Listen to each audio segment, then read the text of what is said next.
What's going on YouTube? This is Jim Afanis, and today I want to talk to you guys about Gears of War. Now, as you guys know, I am a huge Gears head. I mean, one of the biggest you will ever meet. Although, judged by my gameplay, you probably wouldn't know because I'm not that great anymore. My wife says I used to be pretty good, and honestly, I just don't remember. I remember spending a lot of time on Gears of War 3 doing Horde mode, which was more PvE. I don't really remember excelling at the PvP scene, but I don't know. I'm an old guy, I guess that's what happens. You forget these things. Anyways, I picked up the Gears of War Ultimate Edition. I did a kind of review on it a couple days ago, and I've been playing with it a little bit more lately, and I love it. I really wanted to show you guys some of my gameplay, but I'm doing you guys a favor, I think. As I mentioned, I'm not that great. Unfortunately, anytime I try to sync up the Xbox One to my Windows 10 PC, although I'm able to stream the footage, the second I start to record, I get a lot of hiccups and spikes and lags, and it looks like junk. So I said, forget it. If you want to see gameplay footage, there's people a lot better than me. So you can go ahead and check them out. But what I wanted to talk about was why I really, truly love the Gears of War competitive scene, particularly in the 4-on-4 deathmatch. Now, I know I said before, and I still do feel it is somewhat of an antiquated system. Your aiming is very slow when you're looking down the iron sights, and your field of view is extremely limited. But coming from a Halo or a Call of Duty, which is even more extreme than Halo in my opinion, in terms of run and gun, 360 no scope, all that kind of headshot kind of stuff, Gears is actually very refreshing. There was a match I was playing tonight actually where we were down 9-2.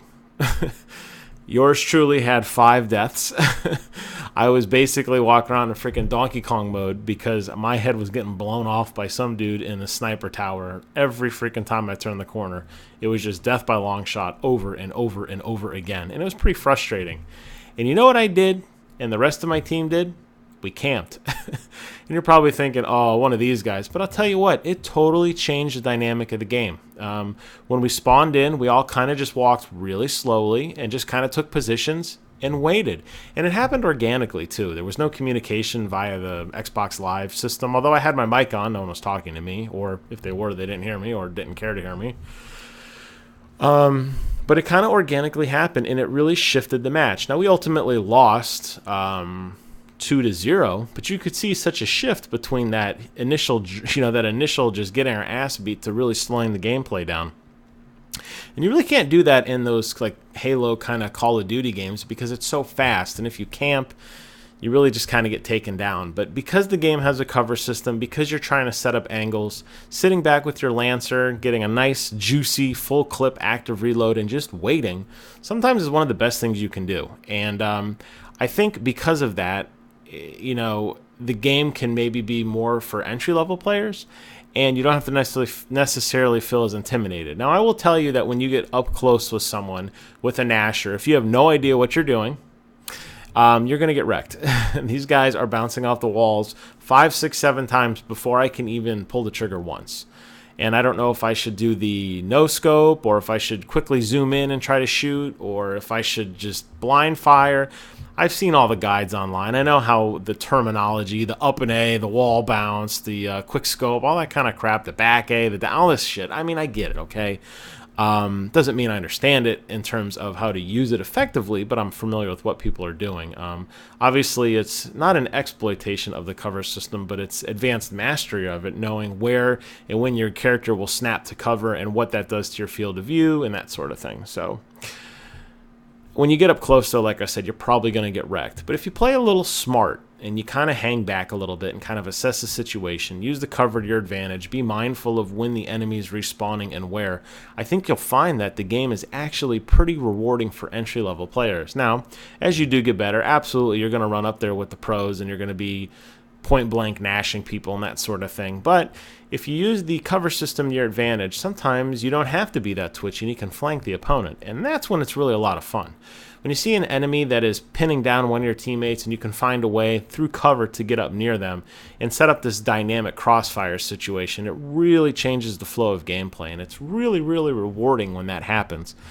And that's how I find my success at this point in my Gears career. And I'm going to be playing a lot more of it, obviously, and I hope to get better. And I'm sure eventually I'll get around to picking up a game DVR so I could show you guys some of the things I'm talking about. But just kind of be mindful that, you know, when you watch a lot of these tutorials online like I have, where these former Gears pros are giving you the the Nasher 101 and explaining to you how to do the no-scope perfectly and all that stuff, keep in mind that that comes with a lot of practice. And that's not to say that you can't get to that level, but you don't have to play the game the way that they play the game. And I think when I first got the Gears of War Ultimate Edition, when I first started playing after I beat Tomb Raider a couple days ago, I was really trying to emulate everybody around me, and it was with really, really poor results. I didn't really know what I was doing. I was just blindly rodeo running into freaking everything, and just getting mowed down by people who were just picking me apart. But then I took a second, and I stepped back literally and figuratively, and I took my time, I got some cover, and I lined up some shots, and I started to do okay.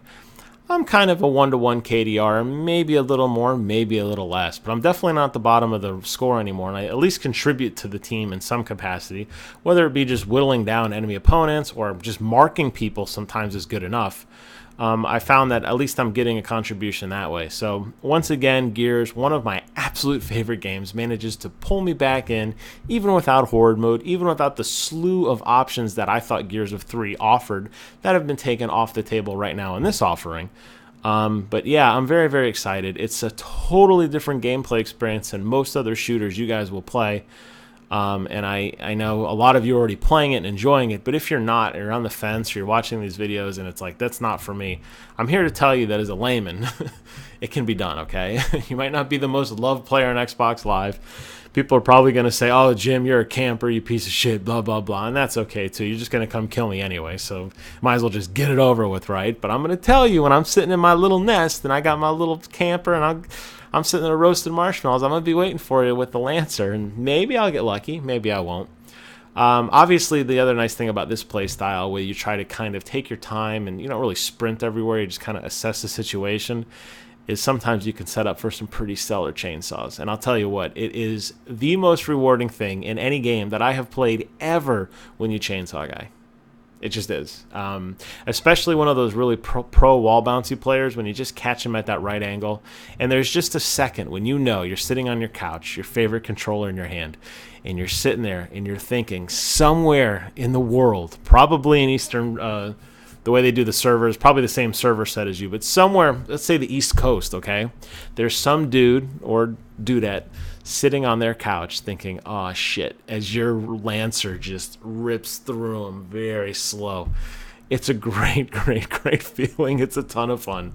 I can't say enough good things about this or the Coalition. Super stoked that this game is back. It looks absolutely jaw-dropping gorgeous, even though there are some aforementioned technical problems, which I mentioned in my previous video. It's a little cheap plug there. You should go check that out. Anyways, I'm going to jump back into the action. I just wanted to take a quick break and tell you guys how fun this game is, and to remind everybody that it is really for all skill levels, whether you're amazing or whether you're Jim. As always, I want to thank you guys for watching. Please do me a favor, comment, rate, subscribe. Let me know what you guys think about the Gears of War Ultimate Edition and all things Gears. And until next time, I will see you guys on the other side.